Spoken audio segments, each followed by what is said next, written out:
Leading aluminium experts came together for the 27th time in September at the Metal Bulletin event's International Aluminium Conference. After a 6-year break, more than 500 delegates, the heads of various metal companies from all around the world, once again met in Moscow to discuss the most pressing issues facing the industry.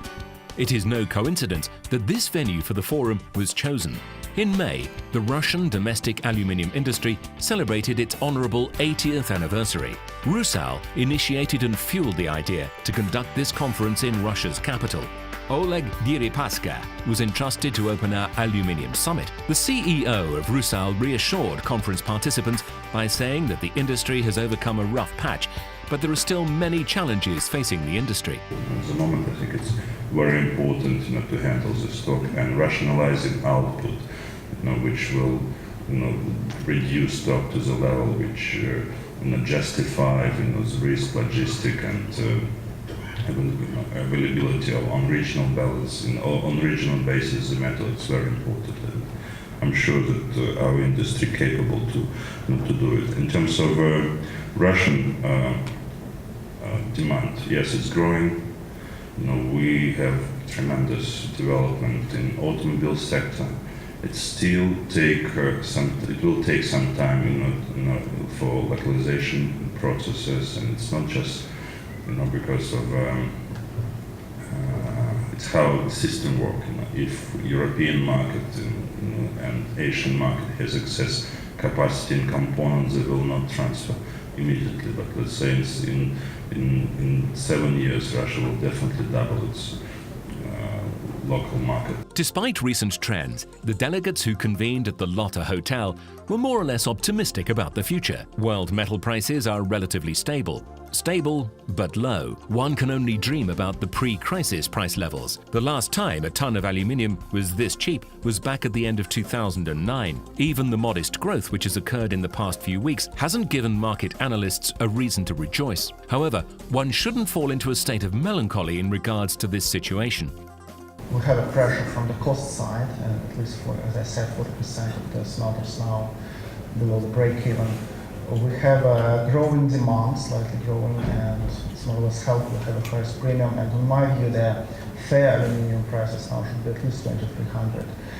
That's why I hope that it's the beginning of this trend. But coming back to the question about LME, I think LME is now playing more role. A lot of participants in LME now not real producers, consumers, but they're financial players. That's why LME now not playing playing the role not like a metal exchange, but more like a stock exchange. That's why the volatility is so high. It is clear that there is an overproduction of aluminium, but the fact that demand for the 13th element in the periodic table isn't falling should give one hope. Packaging, automobiles, airplanes are the traditional strongholds for the industry. Astronomical urban growth and consequently the construction boom have helped. This is all continuing despite the fact that loss-making factories are being shut down, Europe is bogged down in debt, and America is just now starting to make a comeback. Thanks to the efforts of Asian countries first and foremost, thanks in particular to China, aluminium consumption should reach 60 million tons by 2015. China, of course, still very much dominates the picture. It's important to re-emphasize the country's role in overall supply and demand, with around about 65% of all new demand over the next 3 to 5 years emerging from China itself. These two graphs try to capture the sheer scale of China's demand growth versus the rest of the world.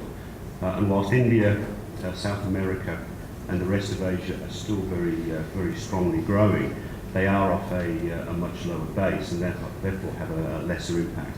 Nevertheless, they're on our radar and they shouldn't be discounted as important markets in addition to China. China is already consuming 44% of aluminium produced worldwide. However, China produces more than any other country, so as not to become dependent on foreign suppliers, despite the fact that it is easier and cheaper to buy from abroad. By the way, growth rates are such that soon it will be nearly impossible to avoid importing aluminium. Not even government subsidies or modernization will help. It's clear, according to market forecasts, that a whole new 100 airports are going to sprout up in China by 2025. Who are they going to turn to? Naturally, to Russia. their neighbor to the north. Before, the strategic goal for Chinese aluminium industry is going west or even abroad. And here I think Chinese aluminium companies can consider certain alternatives, and RUSAL can propose one of them is to consider Siberia in Russia as a potential alternative to Xinjiang province and other locations in China. So you can see from power sources, it's only 16% of electricity consuming by Chinese aluminium industry comes from hydropower versus 86% in Russia utilizing by RUSAL. Also, average smelter power cost is completely different. It's about 7 US cents in China versus 3 cents in Russia, and level of emissions is completely different as well. Also, it is publicly known that RUSAL has rich bauxite resources and 4 million tons of spare alumina capacity. Also, from the logistic point of view, it is only 4 to 8 days to deliver the product from Russian Far Eastern ports, Vienna and Nakhodka, to Shanghai. And it takes about 4 days railway transportation from Siberia to the northern part of China. RUSAL is one of the largest aluminium producers in the world. Investors have called the Russian company one of the most stable ones. RUSAL can satisfy the consumption needs of all CIS countries, including Russia. Per capita aluminium consumption is by far not the highest in Russia. But it's worth noting that domestic demand has reached the pre-crisis 2007 level. The main factors for such a rebound were preparations for the Winter Olympics in Sochi and the influx of foreign producers. It is easier for them to buy aluminium on the spot. This is a danger for us because in case if our price policy will not be balanced, our customers can start purchasing primary aluminum instead of alloys, which we are supplying them now. And those advantages which we have now currently on the domestic market of Russia, we will lose. So as I mentioned during my report to you,